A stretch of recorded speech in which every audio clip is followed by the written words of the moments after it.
Good morning students, welcome to Aangan public school. आज हम standard 8 में हिंदी सब्जेक्ट पढ़ेंगे। स्टैंडर्ड 8 के हिंदी सब्जेक्ट में आज हम जो रिवीजन कर रहे हैं वो है चैप्टर 2। यानी कि लास्ट लेक्चर में हमने जो चैप्टर 1 है वो वर्कबुक में से समझा था, यानी कि उसका रिवीजन किया था। आज हम चैप्टर 2 है वो वर्कबुक में से समझेंगे और उसके क्वेश्चन आंसर का रिवीजन करेंगे। तो वो देखते हैं वो क्या है।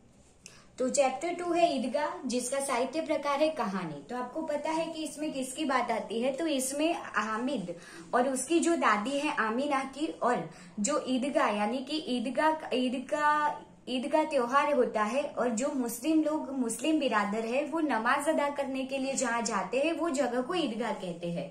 तो वहाँ ईदगाह के मेले में जो चिमटा, हामिद और आमीना, ये तीन की बात है वो इसमें की गई थी, जिसके बारे में हमने रिविजन किया था।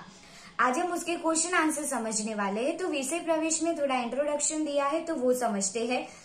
प्रेमचंद एक महान लेखक थे, यानी कि ईदगाह उन्होंने लिखी थी। साधारण आदमी के सुख दुख का उन्हें गहरा अनुभव था। वे मानव मन के कुशल चीते रहे थे। ईदगाह उनकी श्रेष्ठ कहानियों में से एक है। इस कहानी में एक गरीब बालक की प्रतिभा, उसके त्याग और उसकी व्यवहारिक बुद्धि का परिचय मिलता है। क्वेश्चन नंबर 1 है, निम्नलिखित प्रत्येक प्रश्न के उत्तर के लिए दिए गए विकल्पों में से सही विकल्प चुनकर उसका क्रम अक्षर प्रश्न के सामने दिए गए बॉक्स में लिखिए। फर्स्ट है, डैश हामिना का पोता था। ऑप्शन है नूरा, हामिद, महमूद, मोहसिन। तो कौन आमीना का पोता था, तो आएगा ऑप्शन बी हामिद। अमीना अपने आप को क्या समझती है, तो अमीना क्या समझती थी अपने आप को, ए लापरवाह, बी भाग्यहीन, सी भाग्यवान, डी मूर्ख। तो अमीना है वो अपने आप को क्या समझती थी, तो ऑप्शन आएगा बी भाग्यहीन।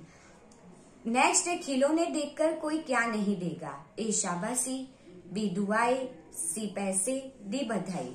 तो ऑप्शन क्या आएगा, तो ऑप्शन है बी, खिलौने देखकर कोई दुआएं नहीं देगा, यानी कि बी। हामिद को किसने साथी बनाया, तो हामिद को ए सम्मी ने, बी नूरा ने, सी महमूद ने, डी मोहसिन ने। तो राइट आंसर आएगा सी महमूद ने। नेक्स्ट है, ईद की नमाज पढ़ने की जगह को क्या कहते हैं। जब अभी मैंने इंट्रोडक्शन स्टार्ट किया तब आपको बताया था, ईद मैदान, बी ईद घर, सी ईदगाह, डी ईद बाग। तो राइट आंसर है सी ईदगाह। क्वेश्चन नंबर 2, कोष्टक में से उचित शब्द चुनकर रिक्त स्थानों की पूर्ति कीजिए, यानी कि आपका फिलअप्स है ये वाला जो क्वेश्चन है। फर्स्ट है, देश के पूरे 30 रोजों के बाद आज ईद आई है, तो क्या आएगा, रमजान। रोजे बड़े बूढ़ों के लिए होंगे, बच्चों के लिए तो डैश है, तो क्या आएगा, ईद है। उनकी अपनी जेबों में तो डैश का धन भरा हुआ है, तो आएगा कुबेर। हामिद का बाप गत वर्ष डैश की भेंट हो गया, तो हामिद के पिताजी को कौन सी बीमारी थी वो बोलना है, तो आंसर आएगा हैजे की, यानी कि जो पेट से लगती वो एक बीमारी है। नेक्स्ट है, हामिद आमीना को डैश कहता है, तो क्या कहता था, तो आंसर आएगा अम्मा। हामिद को ख्याल आया कि दादी के पास डैश नहीं है, तो वो लोहे की दुकान के आगे खड़े रहता है और उसे क्या विचार आता है, चिमटा देखकर कि दादी के पास क्या नहीं है, चिमटा नहीं है। क्वेश्चन नंबर 3, सही वाक्यांश चुनकर विधानों को पूर्ण कीजिए। फर्स्ट, गांव में बड़ी हलचल थी क्योंकि। तो ऑप्शन देखते हैं, अ लोग ईदगाह से घर लौट आए थे, ब लोग ईदगाह जाने की तैयारी कर रहे थे, क अगले दिन ईद का त्योहार था। तो राइट आंसर आएगा गांव में बड़ी हलचल थी क्योंकि, तो ऑप्शन आएगा ब लोग ईदगाह जाने की तैयारियां कर रहे थे। 2 नंबर है, चिमटे का दाम सुनकर हामिद का दिल बैठ गया क्योंकि। ऑप्शन है, उसके पास केवल 3 ही पैसे थे, ब अन्य चीजें सस्ती थी, क चिमटा ठीक से नजर नहीं आया था। तो उसके पास केवल 3 ही पैसे थे, इसीलिए उसका जो चिमटे का दाम देखकर दिल बैठ गया, यानी कि वो निराश हो गया। नेक्स्ट क्वेश्चन है, 3rd नंबर, दूसरे लड़के भी चिमटा खरीदना चाहते थे क्योंकि। ऑप्शन है, उन्हें चिमटा खरीदने के लिए अलग से पैसे दिए गए थे, ब वह अच्छा और सस्ता था, क हामिद के चिमटे ने सबको मोहित कर लिया था। तो राइट आंसर आएगा, हामिद के चिमटे ने सबको मोहित कर लिया था, क्योंकि हामिद ने चिमटे के इतने यूज बताए, इतने उपयोग बताए कि सब उससे अट्रैक्ट हो गए थे। इसीलिए दूसरे बच्चे भी खिलौने, ऐसा लगा कि हमने मिट्टी के खिलौने लेकर भूल की है, चिमटा लिया होता तो अच्छा था, ऐसा उन लोगों को लगता है और वो चिमटा खरीदना चाहते हैं। 4 नंबर, आमीना का क्रोध स्नेह में बदल गया क्योंकि। ऑप्शन है, उसने हामिद में त्याग, सद्भाव और विवेक जैसे गुण देखे, ब हामिद ने उससे माफी मांगी, क बच्चों ने बुढ़िया को समझाया था। अब आमीना को क्यों क्रोध आया था? क्योंकि हामिद कुछ खाने पीने की चीज न लाकर, खिलौने न लाकर एक चिमटा लाया था।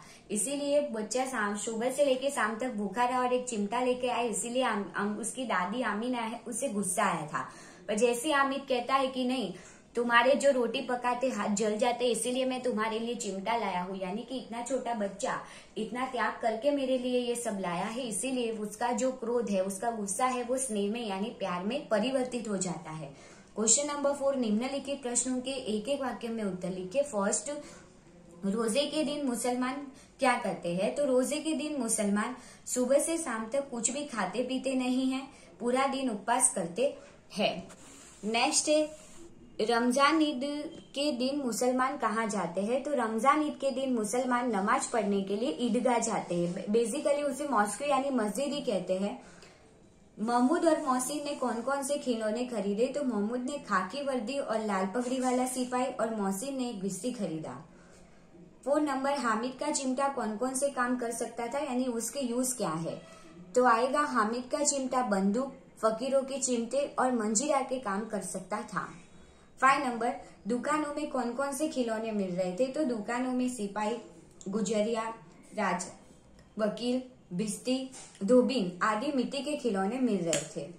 नेक्स्ट है क्वेश्चन नंबर 5, निम्नलिखित प्रश्नों के उत्तर 2-3 वाक्यों में लिखे। फर्स्ट, हामिद चरखी पर क्यों नहीं बैठा? तो आंसर है, हामिद जरा सा चक्कर खाने के लिए अपने 3 पैसों में से 1 पैसा खर्च करना नहीं चाहता था, इसीलिए चरखी पर नहीं बैठा। सेकेंड, हामिद ज्यादा मिठाइयाँ खाना उचित क्यों नहीं मानता, यानी कि ज्यादा मिठाइयाँ क्यों नहीं खानी चाहिए? तो हामिद के अनुसार ज्यादा मिठाइयाँ खाना उचित नहीं है, क्योंकि उससे मुंह सड़ता है, जबान चटोरी हो जाती है और फिर पैसे चुराने की आदत पड़ जाती है। 3rd नंबर, बड़ों की दुआएं के बारे में हामिद क्या मानता है? तो हामिद मानता है कि अच्छा काम करने पर बड़े लोग दुआ देते हैं। बड़ों की दुआएं सीधे अल्लाह के दरबार में पहुंचती है और तुरंत सुनी जाती है। नेक्स्ट है 4 नंबर, आमीना ने छाती क्यों पीट ली? तो आमीना ने अपनी छाती पीट ली क्योंकि हामिद ने सुबह से कुछ खाया पिया नहीं था। मेले में कोई खाने पीने की चीज न लेकर वह लोहे का चिमटा खरीद लाया था।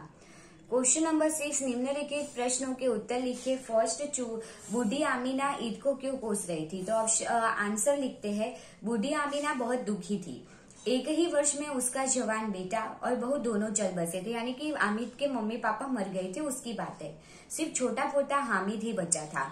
हामिद के पास न जूते थे न ढंग के कपड़े। ईद के दिन भी आमीना के घर में अनाज का दाना नहीं था।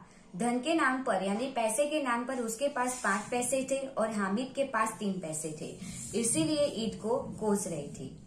सेकंड है, हामिद मेले में जाने लगा तो आमीना उसे क्यों चिंतित थी, यानी कि मेले में जाने के लिए उसे क्यों टेंशन था कि वो उसे मेले में जाएगा, क्यों नहीं जाने देना चाहती थी और उसके जाने की वजह से वो चिंतित क्यों थी?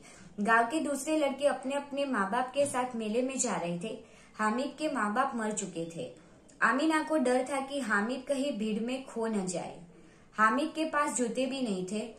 अमीना को लगा कि हामिद के पैरों में छाले पड़ जाएंगे। उसकी जेब में केवल 3 पैसे थे, इसीलिए आमीना चिंतित थी। 3rd नंबर, ईदगाह के मार्ग का वर्णन कीजिए। तो आएगा कि यानी कि गांव से लेके ईदगाह जाने का जो मार्ग था उसका वर्णन करना है। तो गांव से निकलकर लोग ईदगाह की ओर जा रहे थे। कभी सब बच्चे दौड़कर आगे निकल जाते, फिर किसी पेड़ के नीचे खड़े होकर साथ वालों का इंतजार करते थे। ईदगाह जाने के मार्ग में बड़ी बड़ी इमारतें थी, अदालत, कॉलेज, कलाघर यानी म्यूजियम आदि उसी रास्ते पर थे। हलवा योग की दुकानें खूब सजी हुई थी, उसमें बहुत सारी मिठाइयाँ थी। नेक्स्ट है 4 नंबर, चिमटा खरीदने के लिए हामिद कौन कौन से कारण बताता है, यानी कि वो किस वजह से चिमटा खरीदता है। तो हामिद ने बड़े गर्व के साथ अपने साथियों को बताया कि चिमटा सबसे बड़ा खिलौना है, इसे कंधे पर रखो तो यह बंदूक हो जाएगा, हाथ में लेने पर फकीरों का चिमटा हो जाएगा। उसका चिमटा तो बहादुर शेर है, वह आग पानी में भी, आंधी तूफान में भी बराबर डटा रहेगा। इस प्रकार हामिद ने चिमटा खरीदने के अनेक कारण बताए। 5 नंबर, हामिद के हाथ में चिमटा देखकर आमीना पर क्या प्रतिक्रिया हुई? तो आंसर है कि हामिद के हाथ में चिमटा देखकर आमीना चौंक उठी। उसकी समझ में नहीं आया कि इतने बड़े मेले में हामिद को और कोई चीज नहीं मिली जो यह चिमटा उठा लाया। उसे बड़ा दुख हुआ। उसने सोचा यह कितना बेसमझ लड़का है। दोपहर होने आई, न उसने खाया पिया, न कुछ खाया न पिया। इस प्रकार आमीना को बहुत दुख हुआ। नेक्स्ट डे बुढ़ी आमीना का क्रोध स्नेह में क्यों बदल गया? तो हामिद को चिमटा लाने पर अम्मा को दुख हुआ। उसने हामिद की नासमझी पर क्रोध आया। हामिद ने दादी से कहा कि रोटियां पकाते समय तुम्हारी उंगलियां जल जाती थी, इसीलिए मैं चिमटा लाया। यह सुनकर बूढ़ी आमीना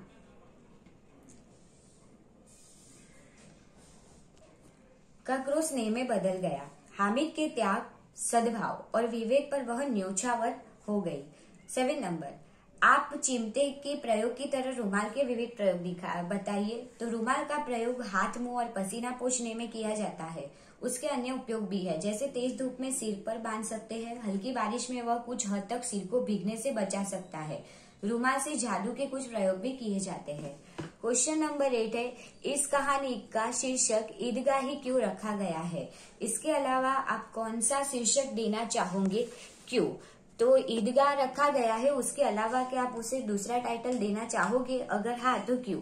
तो ईद की नमाज पढ़ने के लिए गांव के लोग ईदगाह जाने की तैयारी कर रहे थे। कहानी के मुख्य पात्र हामिद के चरित्र की अनेक विशेषताएं ईदगाह के मेले में ही प्रकट होती है। इस कहानी की प्रवृत्तियों का केंद्र ईदगाह होने की वजह से यह शीर्षक रखा गया है।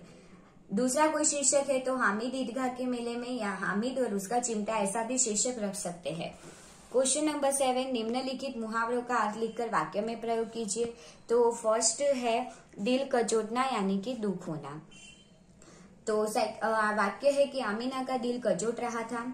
बेड़ा पार लगाना यानी संकट मुसीबत से बचना। तो वाक्य है भगवान ही हमारा बेड़ा पार लगाते हैं। थर्ड है आंख उठाकर न देखना यानी बिल्कुल न देखना। वाक्य है शर्म के कारण उसने आंख उठाकर न देखा। 4 बाल बांका न होना यानी कि जरा भी नुकसान न होना। और वाक्य है कोई मेरा बाल भी बांका नहीं कर सकता। नेक्स्ट है रंग जमाना यानी प्रभावित करना। तो बच्चों ने कार्यक्रम में अच्छा रंग जमाया। 6 नंबर, माटी का चोला माटी में मिलना यानी मर जाना। तो आएगा एक दिन इंसान का माटी का चोला माटी में मिल जाता है। नेक्स्ट है 7 नंबर, छाती पीट लेना यानी दुख प्रकट करना। वाक्य है हामिद की मासूमियत देखकर आमीना ने छाती पीट ली। 8 नंबर, दिल चीरना तो बहुत दुख पहुंचाना। वाक्य है गरीब को देखकर मेरा दिल चीर गया। नेक्स्ट है निम्नलिखित शब्द के समानार्थी यानी कि सिमिलर वर्ड्स लिखने हैं। फर्स्ट ठंडा तो शीतल, खुश तो प्रसन्न, दीन तो गरीब, प्राचीन तो पुराना, प्रेम तो स्नेह और अंधेरा तो अंधकार। आगे है निम्नलिखित क्वेश्चन नंबर 9, निम्नलिखित शब्द के विरुद्धार्थी शब्द लिखे। तो फर्स्ट है नई तो पुरानी, ध्रुणा तो प्रेम, प्रकाश तो उसका विरोधी शब्द होगा अंधकार। 4 नंबर, उष्णा तो आएगा ठंडा, उष्ण यानी गर्म और ठंडा। खिन्न तो प्रसन्न, अमीर तो उसका विरोधी शब्द है गरीब, आश्रित और तो उसका विरोधी शब्द है निराश्रित, अवनति तो उसका विरोधी शब्द है दुर्गति और भीतर तो आएगा बाहर। नेक्स्ट क्वेश्चन नंबर 10, तुम भी हामिद की तरह किसी न किसी मेले में गए होंगे, तो यहाँ तुमने क्या क्या खरीदा और क्यों? तो हाँ, मैं भी अपने ननिहाल गया था, तब मेले में गया था। वहाँ हलवाई की दुकानें, खिलौने की दुकानें थी। हलवाई की दुकान से मैंने मिठाई खरीदी, फिर खिलौने की दुकान में से मैंने मिट्टी के खिलौने खरीदे। उसके बाद मैंने और मेरे दोस्तों ने नाश्ता किया और शरबत पिया। शाम को घूम फिर कर हम वापस लौटे। मुझे मेले में बहुत मजा आया। तो स्टूडेंट, ये था आप लोगों का चैप्टर 2 जिसके बारे में हमने रिवीजन किया। अगर किसी का लिखने का बाकी हो वर्कबुक में यानी कि फिल करने का बाकी है, नोटबुक और वर्कबुक इनकम्प्लीट हो, तो आप इसमें से देखकर समझकर आप फिर से वर्कबुक जिसकी बाकी है या इनकम्प्लीट है वो कर सकते हो। और नोटबुक में आप लोगों को जो होमवर्क है वो फिर से PDF में सेंड किया जाएगा कि जिसकी इनकम्प्लीट है वो लिख सकते हैं। Thank you.